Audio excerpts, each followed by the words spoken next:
آداب زندگی۔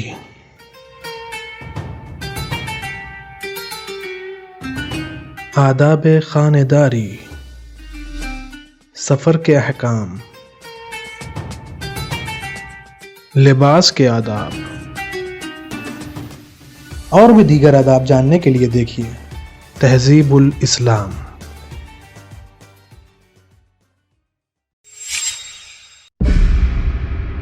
اعوذ باللہ من الشیطان الرجیم، بسم اللہ الرحمن الرحیم۔ ناظرین کرام، السلام علیکم۔ ایک مرتبہ پھر تہذیب الاسلام کے اس نئے ایپیسوڈ میں آپ سب کو خوش آمدید کہتے ہیں۔ پچھلے ایپیسوڈ میں ہم نے روغن ملنے کے فوائد کے بارے میں جانا تھا۔ آج کے اس ایپیسوڈ میں دیگر روغن کے فائدے کے بارے میں جانیں گے اور روغنوں کے فائدے۔ منقول ہے کہ حضرت رسول خدا صلی اللہ علیہ وآلہ وسلم نے حضرت امیر المومنین علیہ السلام سے فرمایا کہ یا علی، روغن زیت کو کھاؤ اور بدن پر ملو، کیونکہ جو شخص کھائے گا یا بدن پر ملے گا 40 روز شیطان اس کے پاس نہ پھٹکے گا۔ بعض اخباروں میں وارد ہوا ہے کہ روغن گل خیرو عمدہ روغن ہے۔ دوسری روایت میں وارد ہوا ہے کہ حضرت امام موسیٰ کاظم علیہ السلام روغن گل خیرو اپنے بدن پر ملا کرتے تھے۔ حدیث موثق میں مذکور ہے کہ حضرت رسول خدا صلی اللہ علیہ وآلہ وسلم کے سر میں جب درد عارض ہوتا تھا تو دھوئی تلی کا تیل ناک میں ٹپکایا کرتے تھے۔ دوسری معتبر حدیث میں ان حضرت سے منقول ہے کہ حضرت کو تلی کا تیل ناک میں ٹپکانا پسند تھا۔ بخور کی فضیلت اور اس کی قسمیں اور آداب۔ بخور سے مراد وہ دھواں ہے جو خوشبو پیدا کرنے والی چیز کو جلانے سے پیدا ہوتا ہے، جیسے اگربتی اور لوبان جلانے سے دھواں اٹھتا ہے۔ حضرت امام جعفر صادق علیہ السلام سے منقول ہے کہ جس وقت کسی شخص سے ممکن ہو دھونی کے ذریعے اپنے کپڑوں کو خوشبودار کرے۔ جو لوگ حضرت امام رضا علیہ السلام کی خدمت میں جاتے تھے ان کو بخور کی زیادہ خوشبو آیا کرتی تھی۔ مرازم نے روایت کی ہے کہ میں حضرت امام رضا علیہ السلام کے ساتھ حمام گیا۔ جب فارغ ہو کر کپڑے پہننے کے درجے میں آئے تو حضرت نے عود سوز طلب فرمایا اور اپنے جسم مبارک کو اس سے بسیایا۔ اس کے بعد حکم دیا کہ مرازم کو بھی اس سے خوشبو پہنچاؤ۔ دوسری روایت میں وارد ہوا ہے کہ جب حضرت امام موسیٰ کاظم علیہ السلام کی عورتیں اپنے کپڑوں کو خوشبودار کرنا چاہتی تھیں تو پہلے خرمۂ سیحانی کے گٹھلی اور پھر اس کا پوس آگ میں ڈال دیتی تھی، اور جب وہ ذرا ذرا سلگنے لگتی تھی تو اوپر سے اور خوشبوئیں ڈال دیتی تھی، پھر کپڑوں کو خوشبو پہنچاتی تھی اور کہتی تھی کہ اس سے خوشبو اور زیادہ ہو جاتی ہے۔ حضرت امام جعفر صادق علیہ السلام سے منقول ہے کہ عود خالص کی خوشبو بدن میں 40 دن تک رہتی ہے، اور جس عود میں اور چیزیں ملی ہوں اس کی خوشبو 20 دن رہتی ہے۔ دوسری حدیث میں منقول ہے کہ حضرت امام رضا علیہ السلام عود خالص کا بخور لیا کرتے تھے اور بعد اس کے گلاب و مشک اپنے جسم مبارک پر ملتے تھے۔ ایک اور روایت میں وارد ہوا ہے کہ حضرت رسول خدا صلی اللہ علیہ وآلہ وسلم عود قماری کی دھنی لیا کرتے تھے۔ حدیث میں ان حضرت سے منقول ہے کہ تمہیں عود کا بخور لینا چاہیے کہ اس میں 8 قسم کی شفا ہے۔ ایک روایت میں منقول ہے کہ روزے دار آدمی کے لیے جو تحفہ لا سکتے ہیں وہ یہ ہے کہ اس کی داڑھی میں روغن مل دیں یا اس کے کپڑوں کو دھونی دے دیں۔ ابن طاؤس علیہ الرحمہ نے روایت کی ہے کہ حضرت رسول اللہ صلی اللہ علیہ وآلہ وسلم بخور لیتے وقت یہ دعا پڑھا کرتے تھے: الحمدللہ الذی بنعمتہ تتم الصالحات، اللہم طیب عرفنا وزکی روائحنا واحسن منقلبنا واجعل التقوى زادنا والجنة معادنا ولا تفرق بيننا وبين عافياتك إيانا وكرامتك لنا إنك على كل شيء قدير۔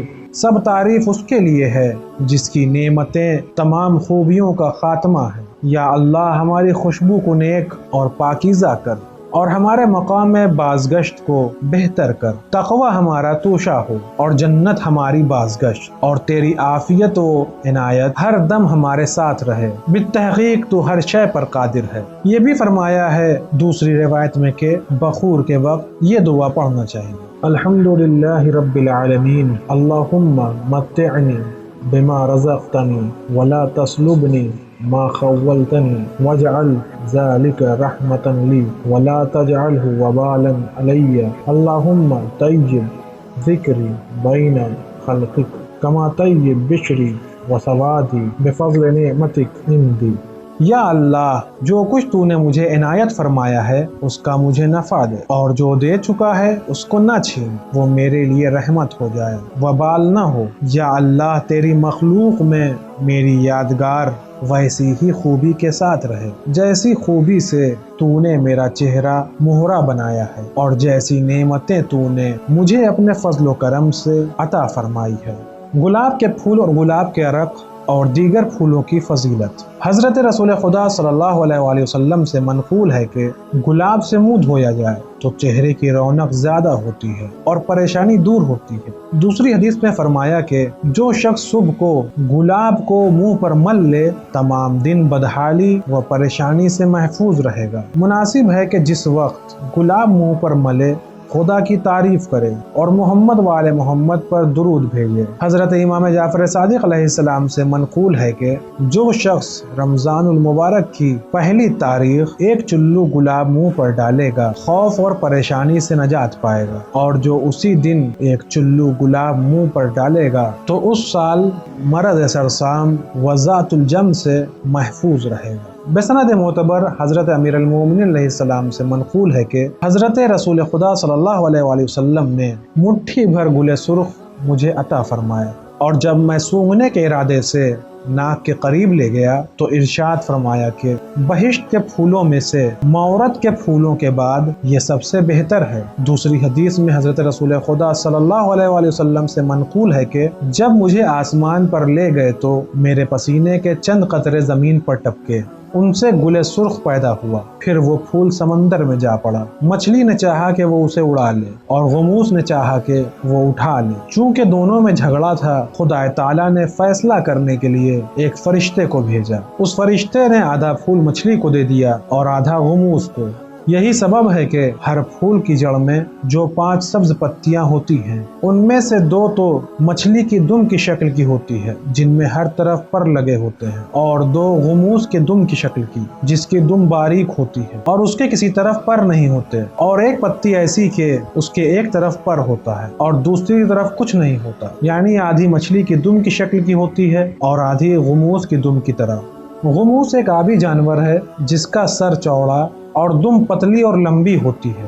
دوسری روایت منقول ہے کہ جب حضرت کو معراج میں لے گئے تو زمین کو حضرت کے جانے کا رنج ہوا، بے سبب اس میں کبر پیدا ہوا، اور جب وہ واپس آئے تو زمین کو خوشی ہوئی اور گلاب پیدا ہوا۔ کبر ایک درخت کا نام ہے، لہٰذا جس نے پیغمبر خدا کی خوشبو سونگنی ہو وہ گل سرخ سونگ لے۔ ایک اور روایت میں بطریق عامہ حضرت رسول خدا صلی اللہ علیہ وآلہ وسلم سے وارد ہے کہ گل سفید شب معراج میرے پسینے سے پیدا ہوا ہے، اور گل سرخ جبرائیل کے پسینے سے، اور گل زرد براق کے پسینے سے۔ ایک روایت میں وارد ہوا ہے کہ نرگس کا سونگنا اور اس کا ملنا بہت ہی اچھا ہے، اور جب کفار نے حضرت ابراہیم علیہ السلام کو آگ میں ڈالا اور وہ آگ ان پر سرد ہو گئی اور وہ صحیح و سالم رہے تو خدا نے ان کے لیے نرگس پیدا کی، اسی دن سے نرگس دنیا میں آئی۔